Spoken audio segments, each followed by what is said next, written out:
जय श्रीकृष्ण. अपेक्षा दुःखाचं कारण का बनतात? आपण बऱ्याचदा दुःखी का होतो याचा कधी विचार केला का? बऱ्याच वेळा दुःखाचं मूळ परिस्थिती नसते, तर आपल्या अपेक्षा असतात. भगवद्गीता आपल्याला शिकवते की अति अपेक्षा मनाला बांधून ठेवतात आणि जिथे बंधन असतं तिथे दुःख येतच. भगवान श्रीकृष्ण सांगतात, जेव्हा आपण कर्म करताना फळाशी आसक्त होतो तेव्हा मन अस्वस्थ होतं.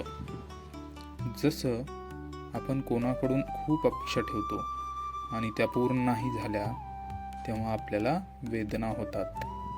अपेक्षा सोडणं म्हणजे जीवनातून आनंद काढून टाकणं नाही, तर मनाला मोकळं करणं आहे.